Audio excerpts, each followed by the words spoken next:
Olá! Bem-vinda, bem-vindo ao Elas Pautam.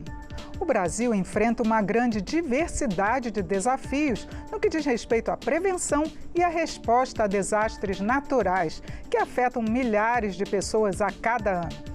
Em 2024, assistimos a temporais no Rio Grande do Sul, considerados dos maiores desastres naturais da história do Brasil. O impacto das enchentes, deslizamentos, secas e outros fenômenos climáticos exige uma ação integrada e eficiente de governos, organizações civis e da sociedade em geral. Nesse cenário, é fundamental fortalecer estratégias de prevenção e aumentar a capacidade de resposta a essas tragédias, sempre com foco na proteção da vida humana e na recuperação das comunidades afetadas. E durante a nossa conversa aqui no Elas Pautam, vamos discutir o papel fundamental da legislação e do engajamento da sociedade civil para garantir prevenção de desastres naturais. E vamos abordar também a importância de fortalecer as políticas públicas que visam reduzir o risco e os danos causados por esses eventos e também garantir mais segurança e resiliência para as populações mais afetadas. Para aprofundar o tema, recebemos a deputada Daniela Rainer, do PL de Santa Catarina, que é relatora de projetos em análise na Câmara sobre recuperação de áreas atingidas por desastres naturais. Ela também integra a comissão especial destinada a estudar e analisar formas de prevenção e auxílio a desastres e calamidades naturais. Também é nossa convidada a Karine Lopes, que é diretora de Articulação e Gestão da Secretaria Nacional de Proteção e Defesa Civil do Ministério de Integração e do Desenvolvimento Regional. Muito bem-vindas, muito obrigada por atender o nosso convite e debater esse tema aqui que ainda está em foco, não é isso? Bom, eu gostaria de começar com a senhora deputada que participa dessa comissão especial e também está relatando vários projetos. O que é mais urgente nesse momento para a gente tentar prevenir novos desastres, já que a gente vem agora aumentar nesse período de chuvas, no início do ano, né? Bem, é um prazer muito grande estar aqui com vocês hoje. Agradeço a oportunidade de nós estarmos aqui tratando de um tema tão importante, não só para o Rio Grande do Sul, né, como também para o meu estado de Santa Catarina, que sofre com diversas intempéries ao longo do tempo, e para todo o país, né? O desafio é realmente muito grande, a gente não consegue estabelecer um grau de emergência ou do que é mais premente, né? Porque quando a gente percebe o sofrimento das pessoas, toda essa catástrofe que a gente vivenciou no Rio Grande do Sul, parece que todo o tempo é curto para a gente tomar providências, né? Mas a gente conseguiu dar muitos encaminhamentos importantes na comissão especial e também na Comissão de Integração Nacional e Desenvolvimento Regional, que é onde a gente discute esses temas de defesa civil. Eu vejo que uma das principais entregas que a gente conseguiu fazer é que até agora o orçamento público, até o ano passado, ele era utilizado para recuperação, para ajuda humanitária, mas no sentido de arrumar o estrago, né? E a gente conseguiu fazer encaminhamentos para que a gente possa investir mais também na prevenção, facilitando o aporte dos recursos públicos para a parte de prevenção. E a gente tem trabalhado junto aos estados também, o meu estado de Santa Catarina tem focado muito nisso, para que a gente possa fazer obras estruturantes, desde estudo, projetos, diques de contenção, desassoreamento, enrocamento, uma série de obras preventivas, né? Porque, infelizmente, a previsão climática que a gente vai continuar sofrendo esse tipo de desastres, né? De intempéries, a gente torce para que não aconteça, mas se acontecer, precisamos estar preparados, né? E a Defesa Civil realmente faz um trabalho de excelência, mas é sempre aquela sensação de estar correndo atrás do prejuízo, né? E a gente conseguiu também aperfeiçoar a legislação que está em trâmite, né? Nesse sentido, mas eu vejo que algo extremamente importante é essa capacidade de também pensarmos a partir de agora a prevenção e poder aportar recursos públicos nesse sentido também. Com certeza. E, Karine, eu gostaria que você falasse agora da parte do Executivo.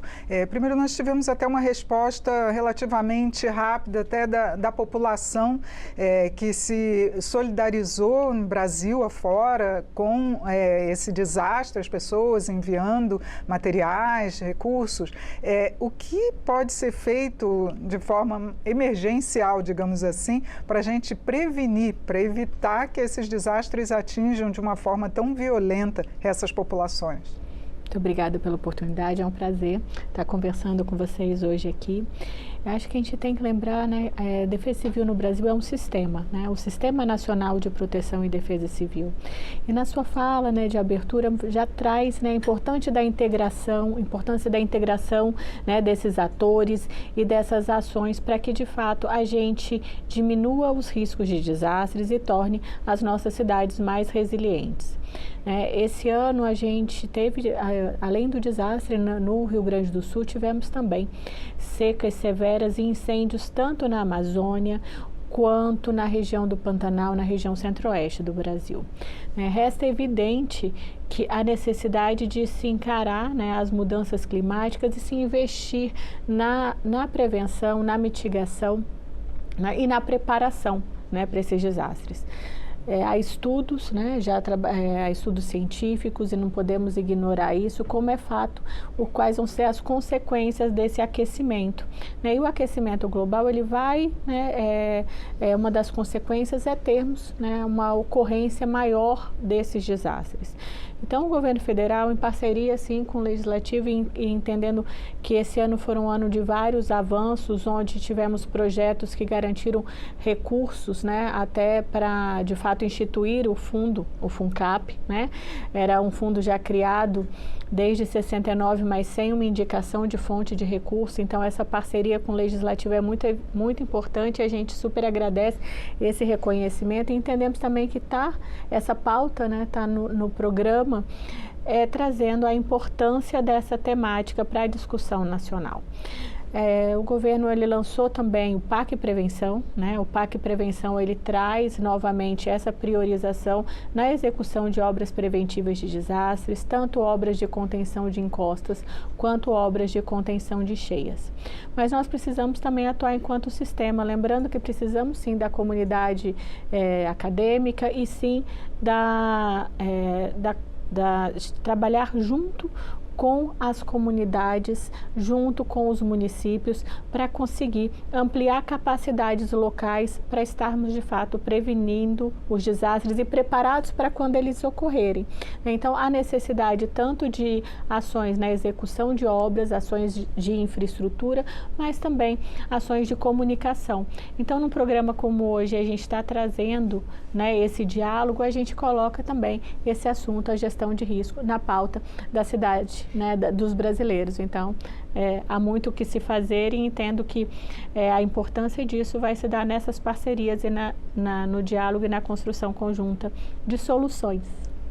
O Brasil perdeu cerca de 6,4 bilhões por causa dos desastres naturais entre janeiro e setembro de 2024. Os dados fazem parte do Global Catastrophe Report, divulgado agora em dezembro de 2024 pela AON, que é a primeira corretora de consultoria de seguros signatária dos Princípios para a Sustentabilidade em Seguros da ONU, que tem como objetivo auxiliar a gestão de riscos ambientais, sociais e de governança nas principais atividades empresariais. Nós vamos ver agora o que diz a pesquisa. Bom, como a gente pode ver, as perdas econômicas que eu citei, né, devido aos desastres naturais, são da ordem de 6,4 bilhões, ou seja, mais de 35 bilhões de reais, que esses dados aparecem aqui para a gente. E quais os principais motivos? Lembrando que não só as tempestades, né, que foi maior número de 570 milhões de dólares, mas também as secas e as queimadas. As secas, então, ainda 470 milhões de dólares. Um dos principais motivos das perdas econômicas foram as enchentes do Rio Grande do Sul em 2024, 5 bilhões de dólares, ou seja, mais de 35 bilhões de reais. E ainda por cima, 182 mortes. Mas esse valor de perdas econômicas não foi o maior, porque em 2023 nós tivemos uma perda ainda maior, o dobro. Foram 10 bilhões em prejuízos com a seca no Rio Prata, que a gente pode ver aqui. Bom, então eu gostaria que as senhoras avaliassem um pouquinho esses dados, essas perdas, porque a gente sabe que é claro que as perdas maiores são as vidas humanas e também o que as comunidades perdem, né, na sua vivência. Eu queria que a senhora avaliasse como que o Congresso está fazendo para que essas perdas sejam reduzidas.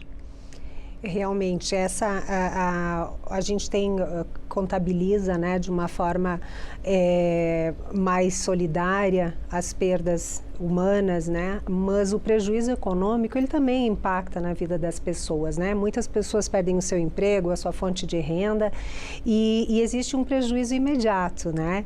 Mas também vem um prejuízo superveniente, vem um lucro cessante, vem um prejuízo que ele acaba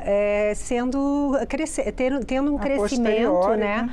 A posteriori. E muitas dessas pessoas ainda não conseguiram reaver a sua fonte de renda, a exemplo das terras produtivas, por exemplo, né? Especialmente nessa questão das cheias, que literalmente, numa linguagem popular, varreu, né, o terreno, e isso traz um prejuízo que vai muitos anos para que essas terras possam recompor a sua produtividade e voltarem a ter a sua renda.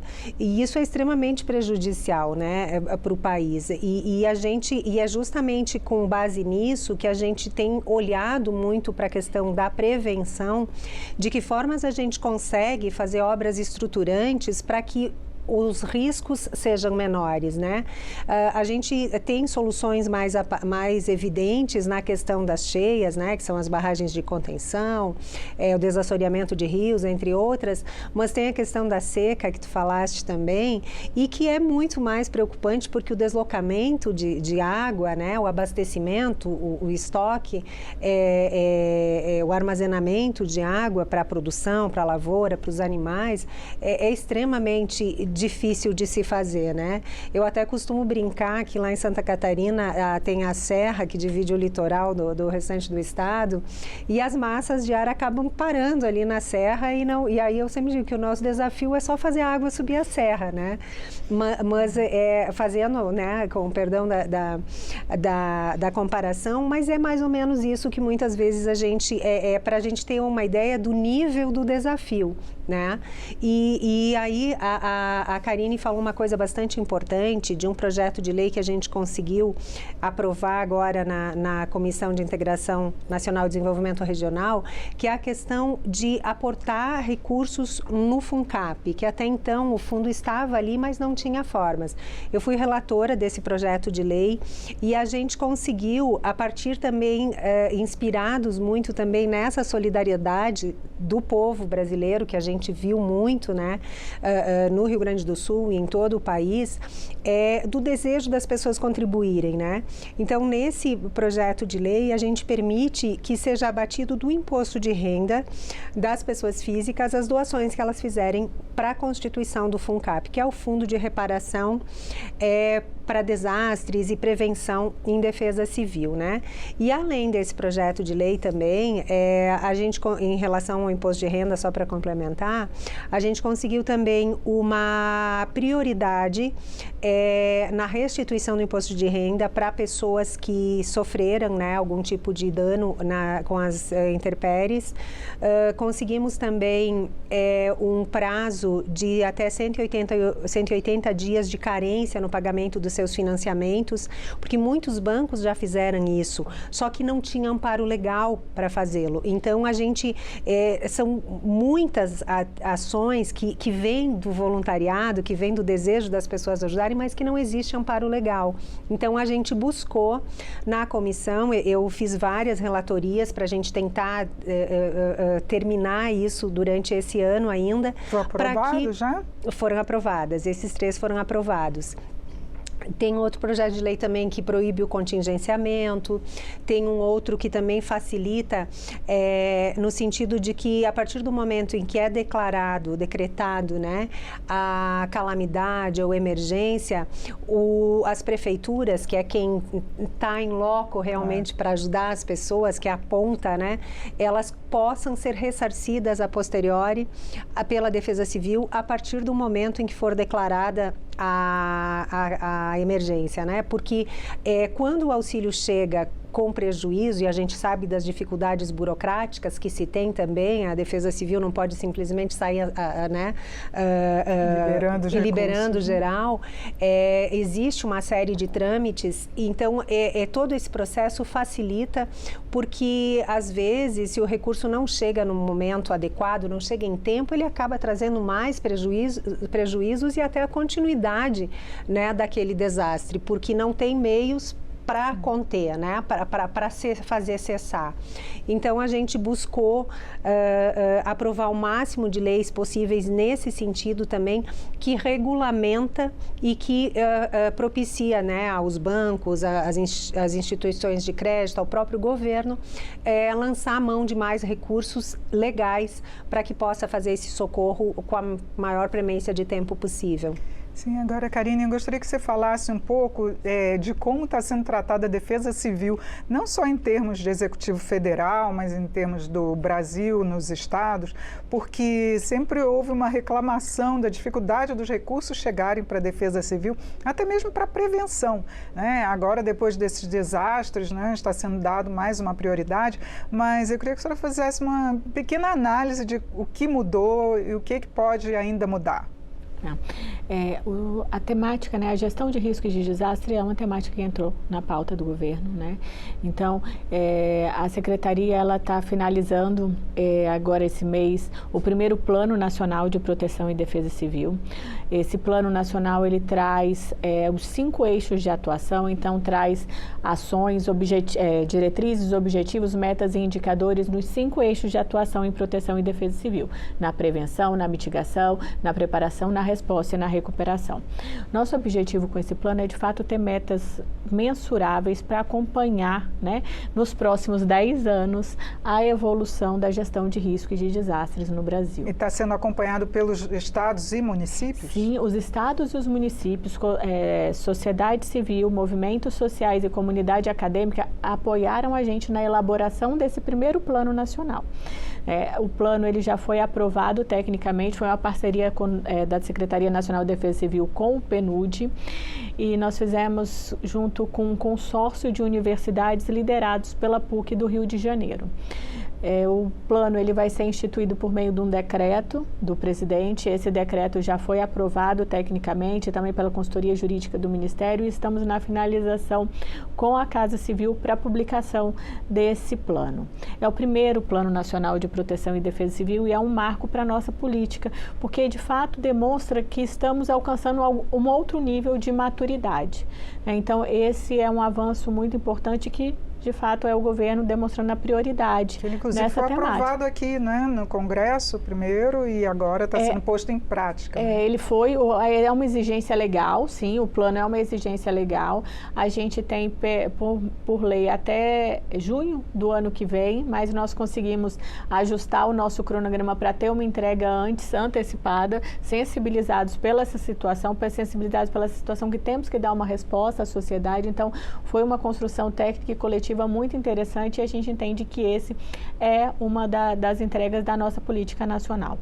Qual a importância, né, dos estados e dos municípios? A construção foi realizada em conjunto com eles também, com representantes dos estados e dos municípios. Por quê? Porque o plano é nacional, mas os estados têm, né, na legislação, a obrigação legal de replicar e de construir os seus planos estaduais. Aqueles estados que já têm planos vão ter que rever os seus, e os que não têm plano terão que construir seguindo essas instruções nacionais. Não há na legislação a obrigatoriedade de ter planos municipais, mas a gente vê sim como uma ação de fortalecimento local, porque é no município que o desastre acontece. Então é no município que nós temos que chegar com as ações de prevenção, ações estruturantes e não estruturantes, e garantir o engajamento das comunidades, porque o desastre acontece na área de risco, onde estão a maioria da população mais vulneráveis. Então, temos sim que trabalhar nas medidas de, vamos dizer, desnaturalizar o desastre para pensar em qual é essa vítima, quais são as condições que outras políticas também podem dar para melhorar a condição dessas pessoas. Então, precisamos sim de obras estruturantes, da realocação de famílias de áreas de risco e de treinamento e alerta para conviver com o risco, né, que não vamos conseguir, né, não é possível a gente mitigar qualquer risco na sua totalidade. Então, é assim que vamos atuar nesse plano e esperamos ter outras oportunidades de discutir com eles e trazê-los. A gente teve também na comissão, né, tivemos uma oportunidade de trazer na construção do plano, na fase de construção do plano, para apresentar e colher também contribuições. Então, assim, aproveito para agradecer o Legislativo por ter também apoiado a gente nesse projeto. Deputada, eu queria lembrar, a senhora falou do FUNCAP, né, esse fundo que está recebendo recursos de pessoas físicas, mas o Congresso vai colocar emendas também orçamentárias, tanto no FUNCAP como na Defesa Civil? Sempre existe, né? A gente tem toda essa legislação, né, que tem sido elaborada e que está em trâmite ainda, é justamente para que a gente possa fazer esses ajustes necessários, né? O governo está fazendo a parte dele também, né, acompanhando o que diz a legislação, e eu acredito que os municípios vão fazer também. E nós, em Santa Catarina, por exemplo, o ano passado que nós passamos, no ano de 2023, que a gente passou por uma cheia bastante importante também, a nossa bancada aportou recursos, a bancada de Santa Catarina aportou recursos importantes para o governo do estado para que pudesse fazer as obras de prevenção, né? E a tendência, a gente fez também um aporte, que cada deputado fez uma doação também para doar para o Rio Grande do Sul, né? Então, existe uma movimentação muito grande nesse sentido para que a gente consiga, ainda que em doação, né, que seja discricionário, né, dos deputados fazerem o seu aporte, a gente tem buscado, além disso, encontrar meios legais ou dispor, né, fazer a legislação adequada para que esses fundos sejam robustecidos, né, tenham maior robustez e possam dispor de recursos quando necessário, né? E eu queria falar um pouquinho, uma coisa diferente, que é o uso da inteligência artificial. Eu queria ouvir a opinião das senhoras, se tem como essa inteligência artificial ser utilizada para prevenir esses desastres. Imagino que sim, né? Se já está sendo pensado isso. O uso da inteligência artificial, hoje, ela nos apoia em várias atividades, até do nosso dia. Né? Então, o que a gente tem investido em tecnologia, uma das entregas importantes, que não tem diretamente com a inteligência, com o IA, mas assim, tecnologia de comunicação, é a questão do alerta no Brasil. Né? Então, esse ano nós já tínhamos vindo com experiências anteriores de ampliação dessa comunicação de risco. Então, a gente já tinha informação de alerta por SMS, pelo WhatsApp, pelo Google Forms, e esse ano a gente está com o Cell Broadcast, o símbolo do nosso projeto é esse aqui, Defesa Civil Alerta, garantindo que toda a população, né, a gente está no piloto e num crescente, em parceria com os estados, né, inicialmente, depois aí vamos seguir para os municípios, nesse crescente, para garantir que toda a população brasileira, independente de um cadastro prévio, ela vai receber no seu WhatsApp ou a informação do alerta se ela estiver na área, né, possivelmente afetada por um desastre. Então, esse foi uma utilização, sim, de tecnologia, em parceria com o Ministério das Comunicações, com a Anatel, construindo uma ferramenta que aumente, né, nos ajude a nos preparar e deixar a população brasileira à mercê de menos riscos de desastres. Nosso tempo já se encerrou. Eu gostaria agora das considerações finais, por favor, deputada. Eu agradeço muito a oportunidade. A gente sabe que o desafio é muito grande, né? Muitas vezes a gente se sente muito aquém da necessidade, né? Eu acredito que a inteligência artificial possa ser muito mais explorada em termos de satélite, enfim. A gente vai ter que buscar alternativas, né? O fato é que hoje a gente está vivendo situações que demandam muito mais empenho, né? A nossa parte aqui é o legislativo, é fazer uma legislação mais adequada, que atenda essas necessidades, né?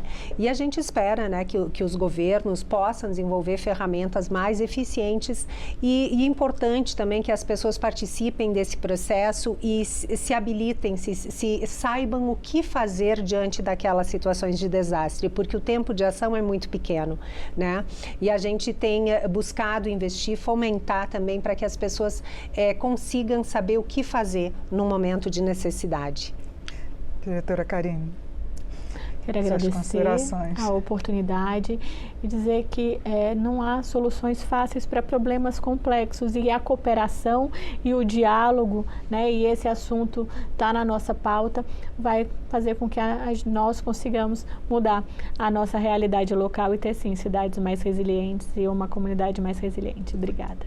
Eu que agradeço a participação das senhoras, esclarecer aqui o trabalho do Legislativo e do Executivo para tentar prevenir ou pelo menos reduzir um pouco mais os resultados que a gente vê com esses desastres climáticos, né? Obrigada. Obrigada. Eu conversei sobre a prevenção de desastres naturais com a deputada Daniela Rainer, do PL de Santa Catarina, e com a diretora de Articulação e Gestão da Secretaria Nacional de Proteção e Defesa Civil do Ministério de Integração e Desenvolvimento Regional, Karine Lopes. Você também pode acompanhar o Elas Pautam pelo YouTube da TV Câmara. Siga ainda as nossas redes sociais, Instagram, Twitter, TikTok e Facebook. Eu sou Regina Assunção, agradeço a sua audiência. Até a próxima.